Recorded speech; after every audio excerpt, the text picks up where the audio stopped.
All right, so hello everybody. My name is Mathias. I work with Maxon, makers of Cinema 4D. We're the fastest to learn, easiest to use 3D application out there. How many of you are familiar with us right now? Okay, and how many of you use us? Oh wow, okay, so I am actually talking to my audience. Thank you, my nerds. All right, I was a little bit concerned. I was like, who am I talking to? Do they even know me? Okay, great. So we're running a little bit short on time, so what I was going to show you guys is some of the new features in R20, which include volumes, and that's using, it's a real new way to do modeling. So anybody who's doing modeling and doesn't like box modeling, like I don't, you'll be very happy about this. And then there's also fields. So I had a little bit more presentation about fields, but there's a lot on there. I encourage you guys to go check out a number of different sites, and I'll share those with you now. First of all, there's Signal. So if you guys don't know, C4D Live, I've been producing this for the last, I guess about 10 years now since I've been with Maxon. So every SIGGRAPH and NAB, we have an amazing speaker lineup from around the world that come and present. So you can check all the archives out here, and there's SIGGRAPH, last SIGGRAPH, R20 was announced, and that's where Tim Clapham did a great presentation on fields. And we have a lot more on our educational site known as Cineversity. So if you guys don't know, Cineversity has thousands of tutorials for Cinema 4D. So if you're not a member, there's still hundreds of them there. If you are, there's a number of tools and resources that are available to you. So check those out.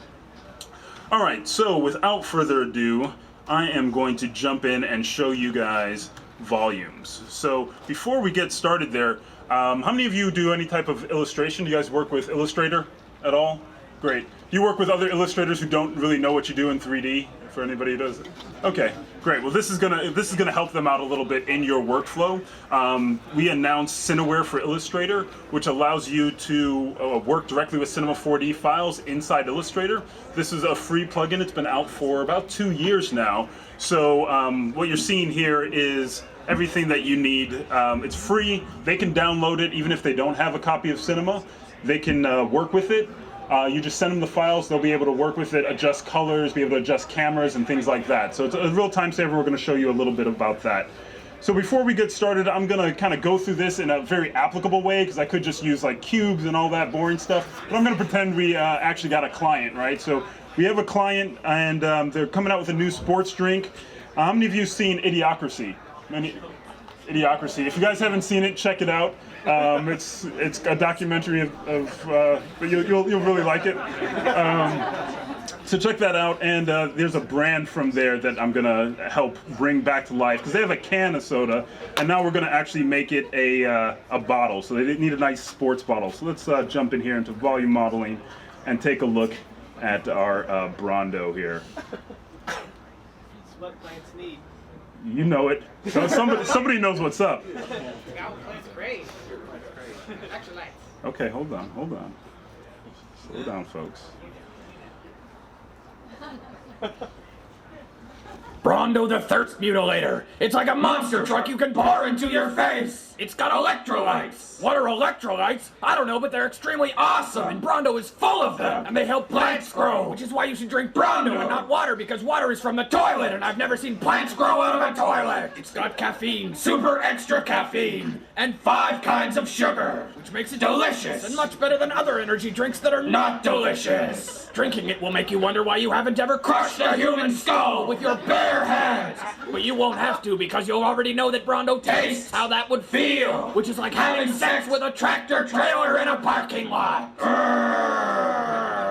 I just split my pants like the Incredible Hulk. See that? Brondo will make you need new pants. And while you're out buying new pants, you should buy some new shoes, because you're gonna wear out your shoes from kicking everyone's ass all the time. Brondo will make you want to kick everyone's ass all the time, which might be good or bad, but either way you're gonna win, because Brondo will make you win in things you're not even supposed to win at, like yelling. Brondo will make you win at yelling. Or maybe instead of yelling, something else like jumping or waving, because you'll be able to wave your hands really fast, and you'll probably become invisible, which doesn't even make any sense. But if that doesn't happen, then you'll probably just end up running somewhere, which is good if you like running, but even if you don't, Brondo will make you win at exercise.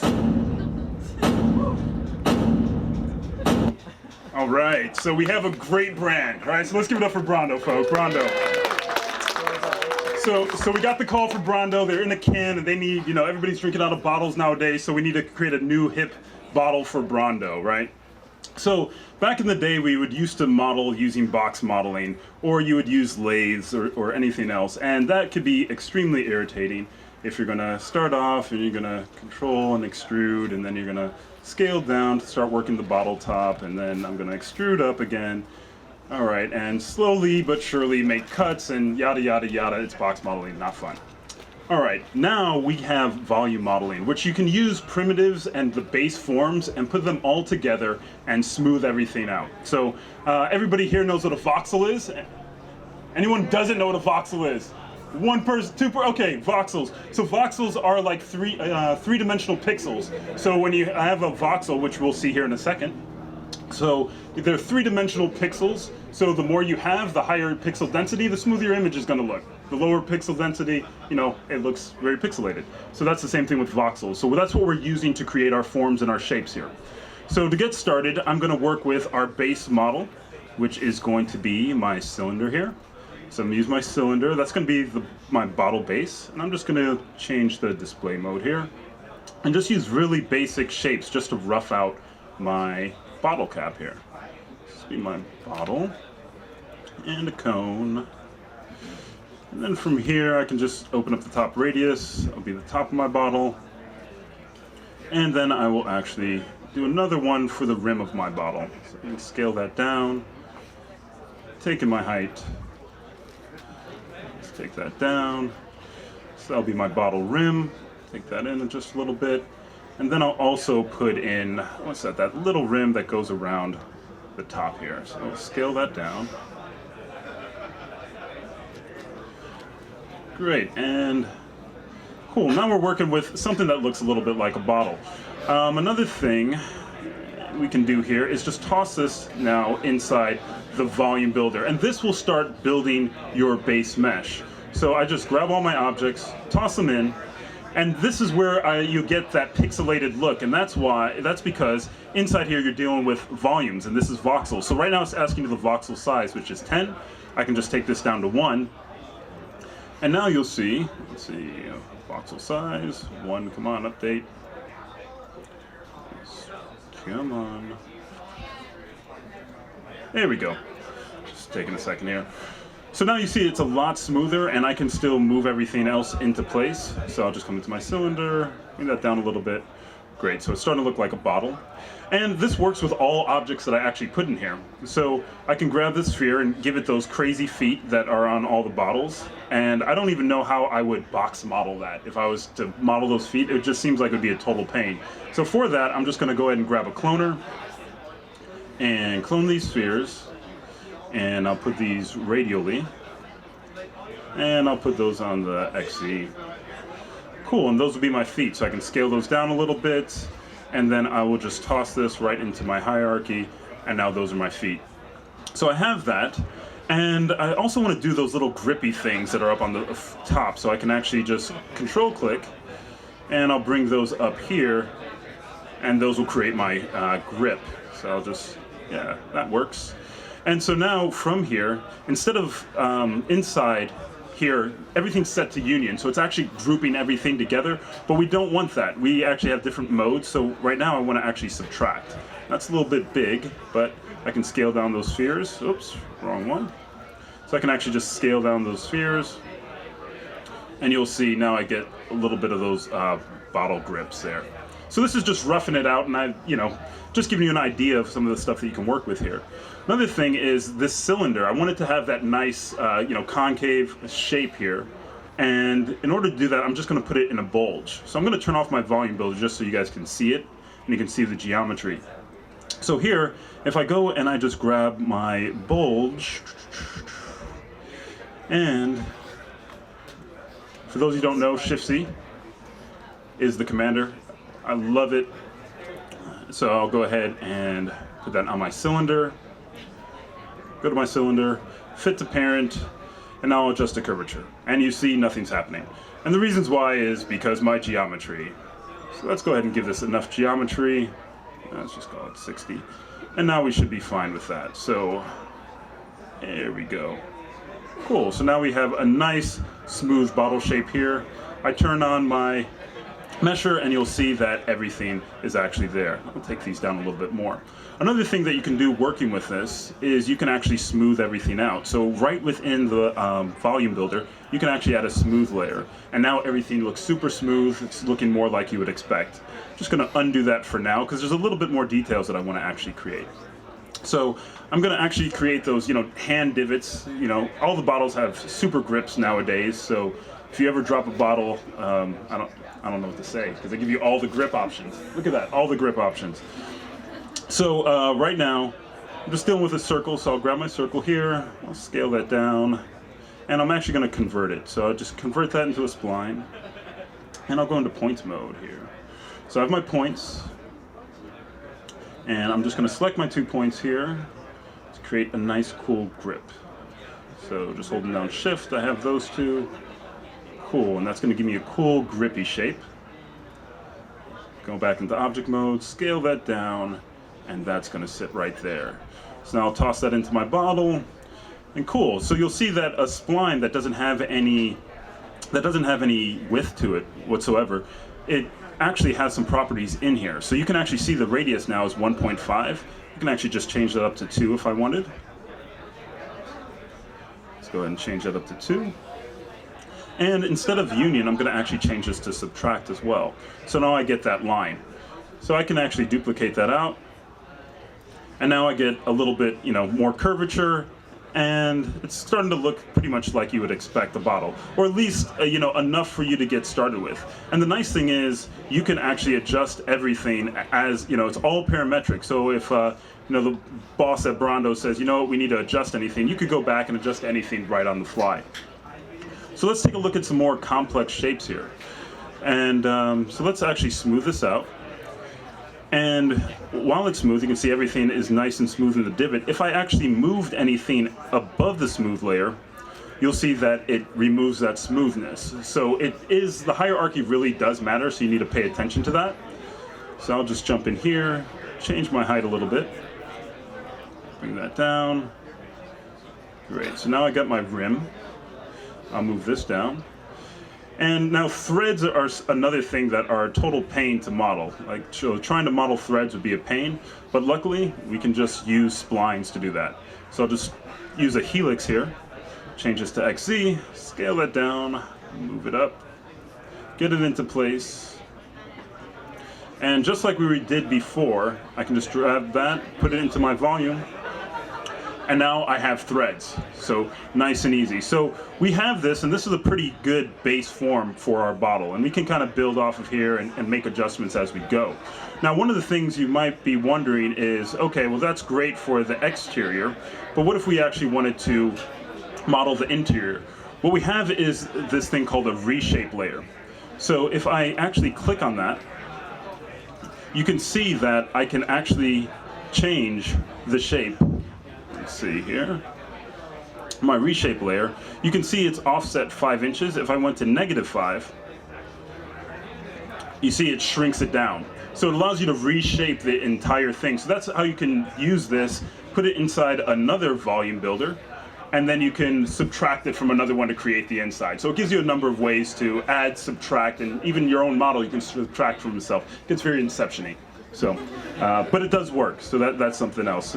And if you guys have questions, see me, I'll go through it, but there's more on this online. What I wanted to show you next is, wanted to show you our CAD importer. And I've been told that we now have like the best CAD importer in the business. Actually, I like that reshape layer. That was actually pretty sweet. We have the best CAD importer in the business, or so I've been told. So what you can do is go to GrabCAD. How many of you work with CAD data? You guys working with any CAD models? Total pain, right? So you can still do that now, but now you can do it with a little less pain, slightly less pain. So what you can do is download anything from here. There's some great models in here, just in case you ever wanted to play with any of this stuff. There's some really high detailed models. Everything in our world is pretty much pre-built with CAD, so now you have the ability to bring just about anything into cinema and not spend bajillions of dollars, even though you should on kits and all that other fun stuff. You can just dive in and start downloading. So I'm gonna go ahead and open up a file here that I already had. So my model, grab CAD. And you can see I'm just grabbing the raw step file. I'm just going to open that. So I'm going to leave that as it is. It's going to take a minute because these files are usually highly dense polygons. And as you can see from the picture here, like even though I could get really detailed on the bottle, it would just be irritating, to model all that or even clone all that. It's just something I don't want to do. So I'll just take it. Cool, great, thanks. Thanks, engineers. I don't have to model something. So now I can just copy this, bring it into my scene, give it a second, and paste it in. All right, where is my bottle cap? It's here, this tiny. Oh no, it's a choking hazard. Choking hazard, folks. Don't use that bottle cap. All right, cool. So now we have our bottle. Just scaled up my bottle cap, hit NA, and I'll put a texture on it just so we can see a difference here. So let's just go ahead and make that red. Toss that on. So now we have a bottle cap. Put that in there. And then once again, with this, I have my reshape layer. I can put my hexagon outside and scale that down if I wanted. And I do. I'll scale that. Give it a second to refresh. And then I'll just turn it off. Cool. Just to make things faster. All right, so we have our kind of base model here, but we're going to need the label, right? So how many of you use the shrink wrap deformer? Yeah, we have a shrink wrap deformer, folks. Shrink wrap. So it's pretty cool. It works just like you would imagine shrink wrap would work, because I don't know how it works, but it works. So I'm just going to take off the caps and act like this is my label. And once again, I'm just going to want to make sure that I have enough segments. So I'll just boost this up. Now I have enough segments. And I'm going to take this, and before I actually shrink wrap it, I'm going to take my volume builder and put it into a volume mesher, and this will create a mesh, because right now you can see my display mode is in lines and you don't see anything because everything's still in voxels. But as soon as I put my volume builder into my volume mesher, you'll see that I get a mesh, and I'll turn this off. So you see now, here's my mesh, super smooth, a lot cleaner than it was before. Right, so I have a nice smooth mesh here, and now I want to shrink wrap to that. So I'll go ahead and throw my label on my cylinder, and my displace deformer I will just set here to shrink wrap. Make that a child of my cylinder, and now it's going to say, okay, what's my target object? My mesher. So now I'll do that, and now you'll see it just snapped right to the bottle, but it's in the same position as all of those points. So all I need to do is add some thickness to that. And in order to do that, I'm just going to grab a cloth. So I can go simulate cloth, and then right from here, put that in, and now I can just give it a little bit of thickness. There we go. And now you can see I have pretty much a label. Now I can come in here and get more detail, but you guys see what's going on. It just needs some more geometry and things like that, but it's working out, so it's giving me a good base. So if you spend more than 5 minutes doing this in front of a live audience, you probably have something that looks decent. So let's pretend we did that. So I'll just go ahead and open up. See my Brondo bottle here. So Brondo C4D. Cool, so with a little bit of time, I threw a label on this too. We have our model using the same process and everything else. Now what we want to do is jump into Illustrator. Now this is the fun part. This is the part where you give it to somebody else and make it their responsibility. So the nice thing about this is, if somebody has a layout, they have their label and everything else, we're going to let Illustrator load this. I don't know how long it's going to take. Come on. You can do it. Now, just to let you guys know, this was not an original corporate presentation. There's if you see down here, there's a much more official corporate logo, but it wasn't fun. It wasn't fun. You're not drinking Brondo then. You're drinking corporate stuff. You don't want that. You want Brondo. So you have an artboard, and sometimes Illustrator works. Come on. Come on, folks. There it is. It's working. It's working. It's always best to present to your own kind because they know exactly what's happening. An error is happening.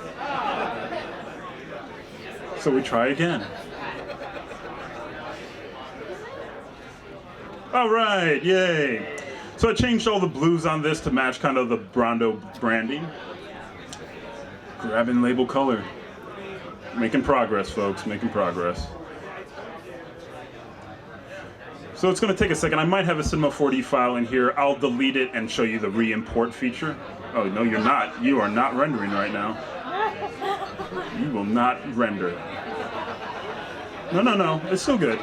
It's just trying hard. Let's cheer it out, guys. Come on. Yeah. Illustrator. Control-Alt-Delete. Control-Alt-Delete. Now I can do it. You can do it.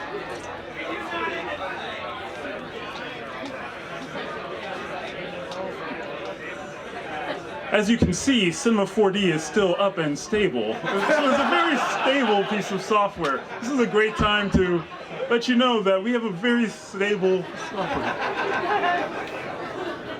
Stop. Come on back. You can do it. We still love you, Illustrator. You're just... We believe in you, Illustrator. You can do it next time. All right. So we'll open that up one more time. And, yeah. And this time, a couple fingers crossed in the audience, and Illustrator will work for us.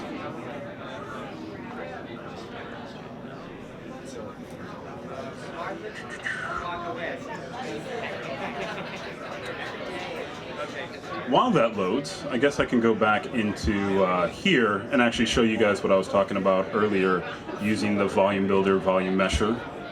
So I'll turn off all that stuff and I can turn off my cap. So the subtraction thing that I was talking about. Oh, wait, no, it opened. All right, cancel that. Reopen it.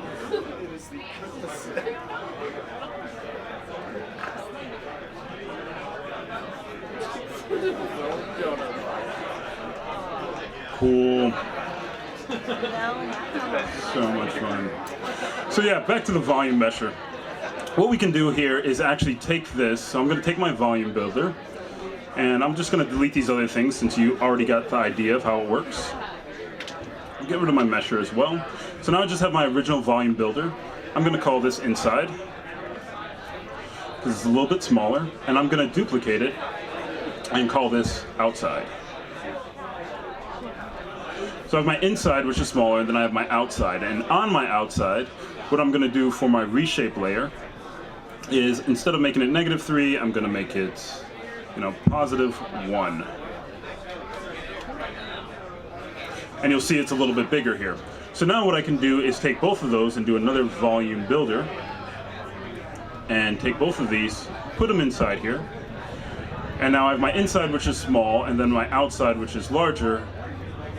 And inside is going to subtract from the outside. And now you're not going to really see anything, and that's because, oh, yeah, you are. Voxel size is huge. We'll take that back down. But what's happening is I need a hole in the top, so I'll go ahead and just cut a hole in the top using this, and just bring that into my volume mesher or volume builder, and actually change that to subtract. And now you'll see that you can go inside the bottle. So a lot better way to model and be able to adjust things, since all this once again is still parametric. Cool. So it looks like Brando is ready. Oh, it's already low quality. So you're seeing right now there's a low quality draft in there. So I'm just going to click on this and delete it, so you can see the process of adding in a Cinema 4D file into your scene. And it's just like placing any other image. So I'll just change it to draft real quick. Cool. So I'll delete that. So just like you would place anything else, I can just go to File, and I can go to Place. And this is after you download and install the plugin. So I'll just grab my Brando here. It's going to give a second to load, and now you can actually just draw in like you would place any other image. And now here it is. So I can change my transparency here. So I'll go ahead and change that, set it to alpha. And I can also change my camera. So if you already have preset cameras inside your scene, you can go ahead and update that. So this gives the illustrator the ability to go through a number of predetermined shots that you have, or they themselves can actually rotate it and go into an editor camera, and they can pan, rotate, zoom. So it gives them the flexibility to actually be able to, work within the scene. So you can start rotating it, and now it's their problem. You don't have to worry about it. Like, it's already done. You can figure it out, right? So they get some of that stuff. I think camera 3 was probably the best one that we're working with. All right, or was it camera 4? Cool. Yeah. So this one looks pretty good. We can get that in position, and what you can do is actually on the cloth you'll see that I have my different labels here. So I can actually delete that. And it'll delete everything. I could actually replace that. So if I grabbed anything from my artboard, you'll see that I have texture right here. So let's say I grab all of the old corporate art. Move this out of the way. So move this out of the way. Grab all the old corporate art. And I could drag that over here and replace the material. That's being import material. I could actually get rid of it.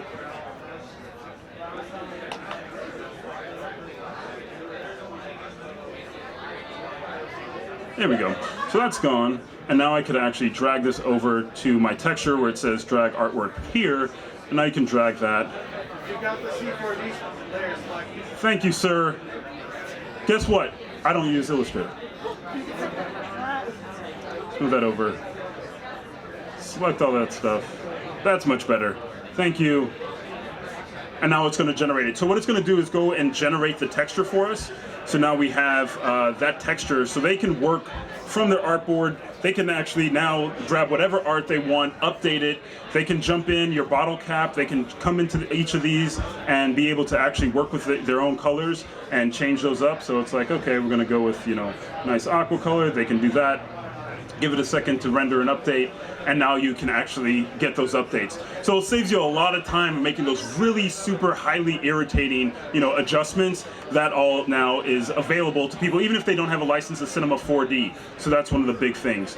The last thing I want to leave you guys with, once again, is some resources. So definitely check out Cineversity. You can find the rest of the things. I would definitely take a look at demystifying fields, and fields very powerful for all things motion graphics. As well as, don't forget to check out C4D Live. We're going to be going live at NAB. We have an amazing lineup. Beeple's going to be presenting. Andrew Kramer's going to be presenting. Folks who worked on Black Panther. We just have a huge lineup, so definitely check that out. And Cineware for Illustrator. It's available on our site. Now, one last thing. We built our Brando, and now the client says, you know what, I want that AR. So we see some cool AR here tonight. But now the client's like, you know what, I want to see that bottle in the audience wherever I go. So I'm going to just grab my 3D viewer here. Right? Turn on some mixed reality. That's right, folks. We're going live, mixed reality. And now we're going to import some Brando. Let's go, Brando. Let's see it. Give the people what they want. They want some Brando. Boom, there it is. Brando, folks. Brando, lots of Brando, big bottles of Brando for everybody. So that's the GLTF exporter, and that was just announced on Maxon Labs. So let me see, water, Brando, much better. Plants like Brando. So yeah, so in order to get that, you can just go to Maxon Labs. And there's a number of tools. They're not like fully integrated into the software yet. We're still working it out to make sure that it's as stable as everything else. But you can download that today. It was announced like last week. So if you're working with AR, you want to start bringing in some of your models and things into Facebook or other applications, so the GLTF exporter is available today. So that's it for me. I hope you guys got something out of it. And yeah, last but not least, drink Brando, folks. And also, of course, thank you, mograph.com, for all the beer and much more.